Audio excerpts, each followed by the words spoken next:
I've been making videos on YouTube for quite a while. For about 10 years, I've been doing it in Hebrew. And once in a while, I have this rush of creativity and this voice in my head that says, you need to make videos in English. And English is my native tongue. I grew up in London. So I do love speaking in English. For some reason, I've been in Israel for the last 10 years and it's just all been in Hebrew, and then my ego's like, well, what have you got to teach people in English anyway? And I don't really think I have anything to teach people. I just share from my experience. But my ego's kind of blocking me from being like a spiritual teacher on YouTube or whatever. So I guess that's part of the reason I haven't done it until now. And I don't really think that I have a lot of new information to give you. I watch people on YouTube talk about Tantra and talk about meditation and spiritual awakening and the inner work, and we all kind of say the same thing. We all pass on kind of the same information, and I think each of us has their own vibration.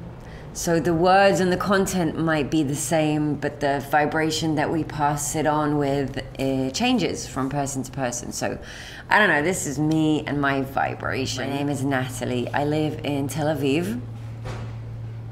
And I've been practicing Tantra, meditation, and inner work for, I want to say, the last 7 years.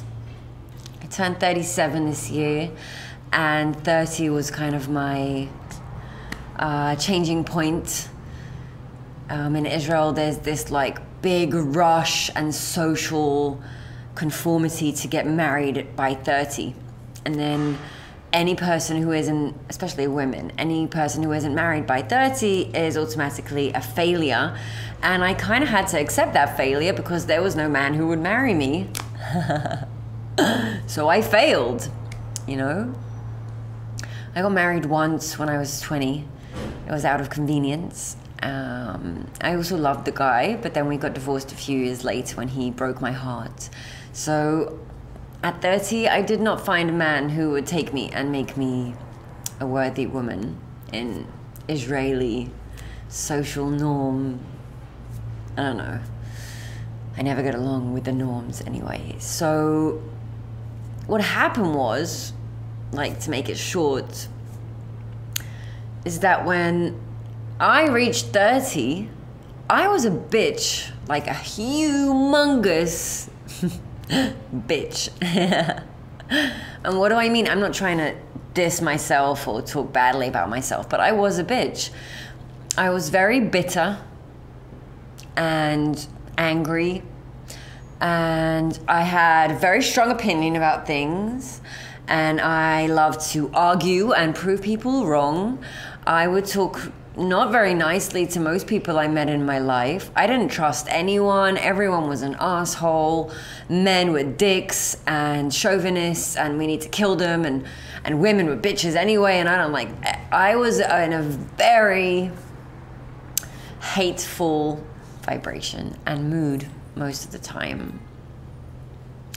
And I was kind of successful. I was writing a sex column in like the biggest online newspaper in Israel, and I had a blog, and I was working in an advertising agency, and I was producing advertisements for TV, and like on the surface everything kind of seemed okay, but I was single and I didn't have many friends, and I wasn't very healthy, and I was drinking a shit load of alcohol and doing a lot of drugs. And Tel Aviv nightlife is very famous, and rightfully so. It's very active, or used to be at least. So yeah, I was miserable. And instead of just being sad and crying and like processing the emotion, I didn't know how to do that. I was never taught to do that. I was taught to be a bitch because my mom taught me, and society taught me, and my surroundings. So instead of, you know, dealing with all my pain, I just took it out on other people. I had a lot of random sex with random guys I didn't even like, and I always found something to complain about them, and how to make them look bad after the sex.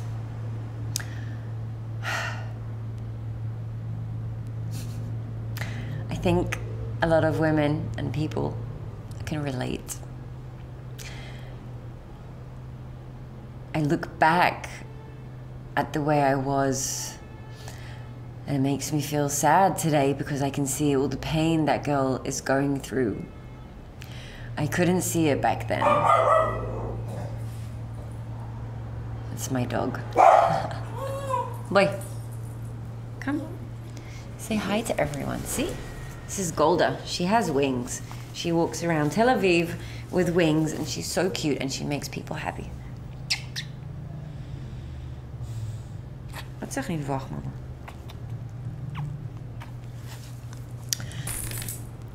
So yeah, I think a lot of people towards the end of their 20s, 30s, whatever, any age, I guess, can relate to what I'm talking about. We have a very bad habit of abusing substances, including food, porn, alcohol, drugs, sex, money. And I've always thought that the Western society is a little bit sick and damaged and unbalanced. I think the worst part of the place I was in back then was that I completely hated my femininity, and I was doing my best to be a man in a man's world, and I wanted to be better than men in whatever they do, because I felt, since I was a child, I felt left out. I felt that men do things that women can't, and it's not fair, and I can do them better. And I really, really worked, and I was very good at being a better man than most men that I met in my life.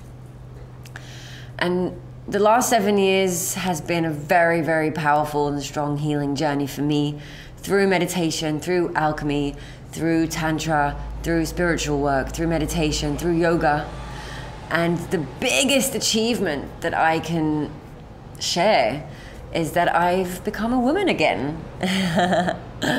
And it's fun because, you know, my whole life I kind of disrespected women and femininity, and it was perceived to me to be weak and vulnerable and pathetic and ridiculous. And stop crying, you pathetic woman, and stop with all your emotions. You're just too emotional. Oh my God. But I realized that it was just me being blocked and me blocking my emotions. I was blocking the woman inside of me and my own femininity, and I was blocking it with other women. And through my healing journey, I think the biggest accomplishment is becoming a woman again, and being proud to be a woman, and loving my femininity, and loving my very delicate and sensitive soul who was hiding beneath a lot of walls and boundaries that I put up since I was a kid. And I love being a woman today. I love being soft. I love being gentle. I work with men. I do private sessions in Tel Aviv with men and women, but mainly men who, from what I've been learning over the last few years, just need a nice and loving and warm woman to talk to her about sex, women, love, life, without judgment, without criticism. Just someone to listen lovingly. You know, and I do that because I see the child in them, and I see their pain, and I can do that because I see the child in me, and I see my pain, and I see how, you know, this feminine energy was lacking in my life. My mom was kind of a man also, so I had two dads kind of growing up, and my surroundings in Israel, it's a very masculine, chauvinistic country, and there's a lack of strong female characters who are dominant in society. There's a lack of it, and femininity is always dissed and looked down on. And that's how I grew up, and I kind of took that on for myself. And through healing and reconnecting to my emotions and reconnecting to the inner child, I see how amazing it is to be a woman. It's an amazing, amazing experience. And the female body is an amazing body, and we have so much pleasure and emotions and energy going through our body. And, you know, our ability to listen and to be compassionate and to be soft and to be kind, to be loving. That's very unique for the feminine energy. Men also have feminine energy, you know, but it's just maybe a little bit more dominant in women. But I think the whole world has disconnected from that energy. And I know that because I have, personally. I'm not anyone important. I'm just one woman somewhere in the middle of the Middle East talking about her experience. But if that's my experience, then that's probably everyone's experience, because, you know, I'm like everyone. I'm just a regular person like everyone, like all of you. And if I found that disconnect to be damaging and soul-breaking, I think that's what's happening in the world. You know, spirituality is a very feminine energy. It's been looked down on unless it's the church or the rabbis. Meditation is something that people look down on. Yoga became this like weird psychotic sport instead of this amazing tool to go into meditation and to be more present. And, you know, the world's changing, and there are a lot of amazing teachers, like I said in the beginning, who are passing on this amazing information onto you guys. So I do have hope, but I do believe that a lot of the world's healing and society's healing is going to happen when we heal the feminine energy in the world, in ourselves, when we reconnect to what makes us human, our emotions, and our life force and energy that's fucking amazing. So I will be doing some videos in English. I do not promise that I will give you any new information. I will share the insights that I see and get to and realize with myself, because I like sharing, and I know that for me, listening to other people share helped me a lot. So I like doing it for other people. And yeah, if you want to subscribe, like, follow, it's your choice. But I will be talking about Tantra a little bit more, and energy work and emotional work and alchemy, energetic transmutation and meditation and yoga and all those things that I basically use on a daily basis.